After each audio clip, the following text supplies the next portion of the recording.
दर्शकों, आज हम आचार्य चाणक्य, जो कि विष्णुगुप्त और कौटिल्य के नाम से पूरे विश्व में प्रसिद्ध है, उनकी कहानी के बारे में जानेंगे। वे एक महान दार्शनिक, आचार्य शास्त्री और राजनेता थे। उन्होंने भारतीय राजनीतिक ग्रंथ दी अर्थशास्त्र लिखा था। इस ग्रंथ में उन्होंने संपत्ति, अर्थशास्त्र और भौतिक सफलताओं के संबंध में उस समय तक के लगभग हर पहलुओं को भारत में लिखा था। राजनीतिक विज्ञान और अर्थशास्त्र के क्षेत्र में विकास के लिए किए गए उनके महत्वपूर्ण योगदान की वजह से उन्हें इस क्षेत्र का विद्वान और अग्रणी माना जाता है।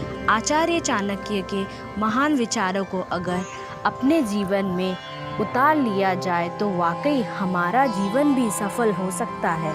आचार्य चाणक्य ने अपनी बुद्धिमत्ता और कुशाग्रता विचारों से कूटनीति और राजनीति की बेहद सरल व्याख्या की है। भारतवर्ष में चाणक्य को एक समाज का सेवक और विद्वान माना जाता है। चाणक्य की नीति से कई विशाल साम्राज्य भी स्थापित किए गए हैं। आइए जानते हैं महान विद्वान चाणक्य के जीवन के बारे में और उनकी महानता के बारे में। इसके साथ ही उनके अनमोल विचारों के बारे में भी हम आपको विस्तार से बताते हैं। आचार्य चाणक्य का जन्म भाग्य भी उन्हीं का साथ देता है, जो कठिन से कठिन स्थितियों में भी अपने लक्ष्य के प्रति अडिग रहते हैं। ऐसे महान विचारों के प्रेरणाता महापंडित चाणक्य के जन्म के बारे में भी स्पष्ट उल्लेख नहीं है। फिर भी उनका जन्म बौद्ध धर्म के मुताबिक 350 ईसा पूर्व में तक्षशिला के कुटिल नामक एक ब्राह्मण वंश में हुआ था। उन्हें भारत का मैथियवली भी कहा जाता है। आचार्य चाणक्य के जन्म के बारे में अलग अलग मतभेद है। वहीं कुछ बुद्धिजीवियों ने उन्हें कुटिल वंश का मानते हैं। इसलिए कहा जाता है कि कुटिल वंश में जन्म होने की वजह से उन्हें कौटिल्य के नाम से जाना गया है। जबकि कुछ बुद्धिमानों की माने तो इस महान और यशस्वी विद्वान का जन्म नेपाल की तराई में हुआ था। जबकि जैन धर्म के अनुसार इनकी जन्मस्थली मैसूर राज्य स्थित श्रावणबेलागोला को माना जाता है। चाणक्य का जन्म एक बेहद ही गरीब ब्राह्मण परिवार में हुआ था। उन्होंने अपने बचपन में काफ़ी गरीबी देखी, यहाँ तक कि गरीबी की वजह से कभी कभी तो चाणक्य को खाना भी नसीब नहीं होता था और उन्हें भूखे पेट ही सोना पड़ता था। चाणक्य बचपन से ही क्रोधी और जिद्दी स्वभाव के थे। उनके उग्र स्वभाव के कारण ही उन्हें नंद वंश का विनाश करने का फैसला किया था। आपको बता दें कि चाणक्य शुरू से ही साधारण जीवन यापन करने में यकीन करते थे। उनके बारे में कहा जाता है कि महामंत्री का पद और राजसी ठाट होते हुए भी इन्होंने मोह माया और फायदा कभी नहीं उठाया। चाणक्य को धन, यश, मोह का लोभ कभी नहीं था। कौटिल्य ने अपने जीवन में कई उतार चढ़ाव देखे थे। उन्हें जीवन के संघर्षों और उनकी नेक विचारों ने उन्हें एक महान विद्वान बना दिया। महान बुद्धिमान चाणक्य की शिक्षा दीक्षा प्रसिद्ध नालंदा विश्वविद्यालय में हुई थी। वे बचपन से ही विलक्षण प्रतिभा के धनी और एक होनहार छात्र थे। उन्हें पढ़ने में गहन रुचि थी। वहीं कुछ ग्रंथों के मुताबिक चाणक्य ने तक्षशिला में शिक्षा ग्रहण की थी। आपको बता दें कि तक्षशिला एक उत्तर पश्चिमी प्राचीन भारत में शिक्षण का प्राचीन केंद्र था। ब्राह्मण परिवार में पैदा हुए चाणक्य को अर्थशास्त्र, दाव और ज्योतिष जैसी कई विषयों की अच्छी और गहरी जानकारी थी। वे इन विषयों के विद्वान थे। यह भी माना जाता है वे ग्रीक और फारसी भी जानते थे। इसके अलावा उन्हें वेदों और साहित्यों का अच्छा ज्ञान था। अपनी शिक्षा पूरी करने के बाद वे तक्षशिला में राजनीति, विज्ञान और अर्थशास्त्र के प्रोफेसर बन गए। इसके बाद वे सम्राट चंद्रगुप्त के भरोसेमंद सहयोगी भी बन गए। वे घटनाएं जिन्होंने चाणक्य का जीवन ही बदल दिया। चाणक्य एक कुशल और महान चरित्र वाले व्यक्ति थे। इसके साथ ही वे एक महान शिक्षक भी थे। अपने महान विचारों और महान नीतियों से वे काफ़ी लोकप्रिय हो गए थे। उनकी ख्याति सातवें आसमान पर थी। लेकिन इस दौरान ऐसी दो घटनाएं घटी कि आचार्य चाणक्य का पूरा जीवन ही बदल गया। पहली घटना भारत पर सिकंदर का आक्रमण और तत्कालिक छोटे राज्यों की हार। दूसरी घटना मगध के शासक द्वारा कौटिल्य का किया गया अपमान। बताए गए उपरोक्त दो घटनाएं उनके जीवन की ऐसी घटनाएं हैं जिनकी वजह से कौटिल्य ने देश की एकता और अखंडता की रक्षा करने का संकल्प लिया और उन्होंने शिक्षक बनकर बच्चों को पढ़ाने के बजाय देश के शासकों को शिक्षित करने और उचित नीतियों को सिखाने का फैसला लिया और वे अपनी दृढ़ संकल्प के साथ घर से निकल पड़े।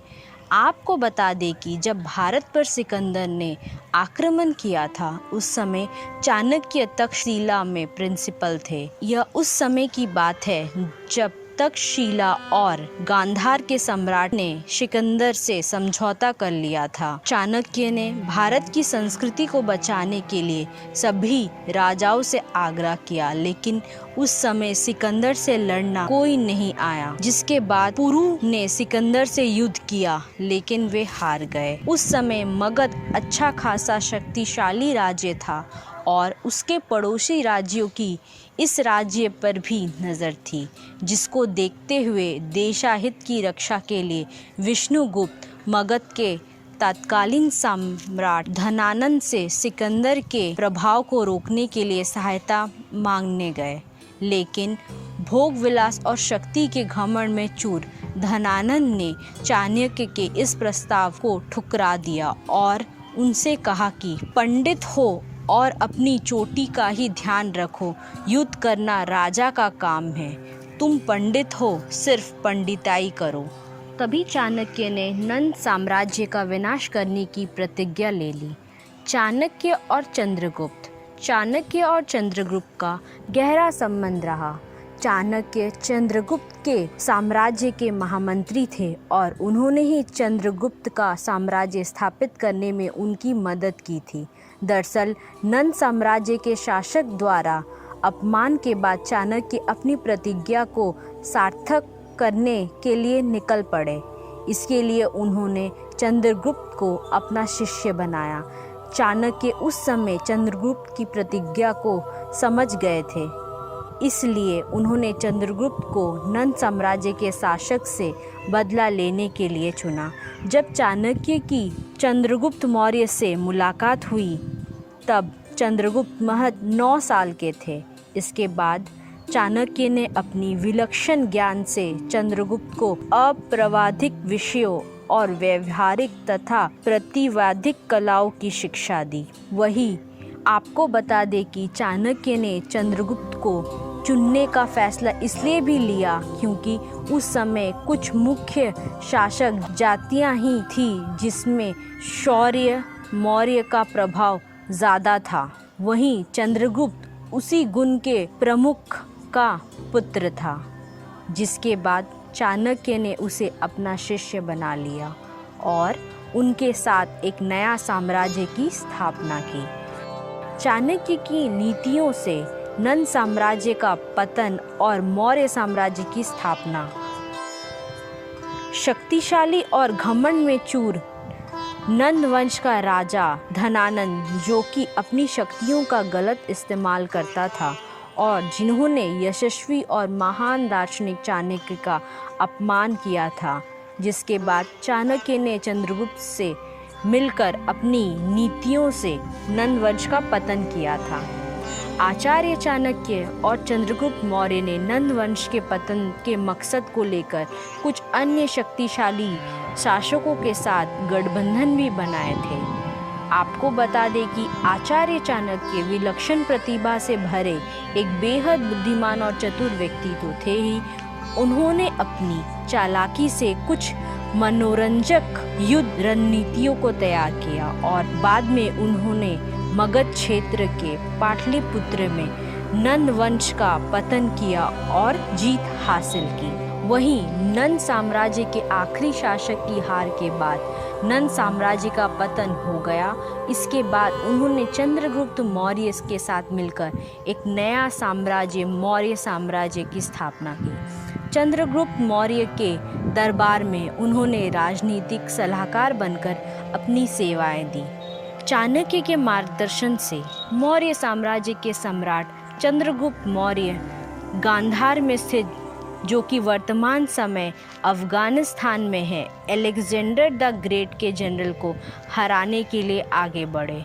बुद्धिमान और निर्मम चाणक्य ने अपनी महान नीतियों से चंद्रगुप्त मौर्य के साम्राज्य को उस समय के सबसे शक्तिशाली साम्राज्यों में बदलने में अपनी एक महत्वपूर्ण भूमिका निभाई। चाणक्य की नीतियों से मौर्य साम्राज्य का विस्तार पश्चिम में सिंधु नदी से पूर्व में बंगाल की खाड़ी तक किया गया। बाद में मौर्य साम्राज्य ने पंजाब पर भी अपना नियंत्रण कर लिया। इस तरह मौर्य साम्राज्य का विस्तार पूरे भारत में किया गया। अनेक विषयों के जानकार और महान बुद्धिमान चाणक्य ने भारतीय राजनीतिक ग्रंथ अर्थशास्त्र लिखा, जिसमें भारत की उस समय तक की आर्थिक, राजनीतिक और सामाजिक नीतियों की व्याख्या समेत अनेक महत्वपूर्ण विषयों की जानकारी दी गई है। ये ग्रंथ चाणक्य ने इसलिए लिखा था ताकि राज्य के शासकों को इस बात की जानकारी हो सके कि युद्ध, अकाल और महामारी के समय राज्य का प्रबंधन कैसे किया जाता है। जैन ग्रंथों में वर्णित एक लोकप्रिय किंवदंती के अनुसार चाणक्य सम्राट चंद्रगुप्त के भोजन में जहर की छोटी खुराक को मिलाते थे, जिससे मौर्य वंश के सम्राट की दुश्मनों द्वारा संभावित जहरीले प्रयासों के खिलाफ मजबूती बन सके और वे अपने प्राणों की रक्षा कर सके। चाणक्य की मृत्यु 275 ईसा पूर्व में चाणक्य की मृत्यु हो गई। चाणक्य की मौत भी उनके जन्म की तरह कई रहस्यों से घिरी हुई है। ये तो स्पष्ट है कि महान दार्शनिक और बुद्धिमान ने अपना लंबा जीवन व्यतीत किया था, लेकिन इस बारे में भी कुछ स्पष्ट नहीं कहा जा सकता कि उनकी मौत आखिर कैसे हुई।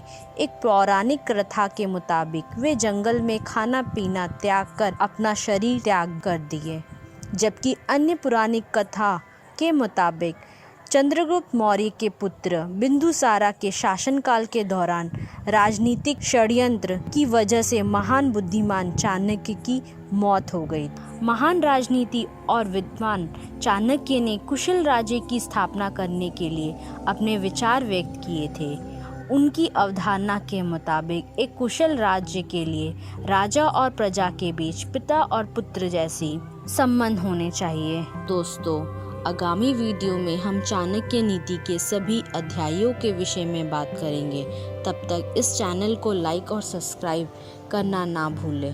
धन्यवाद।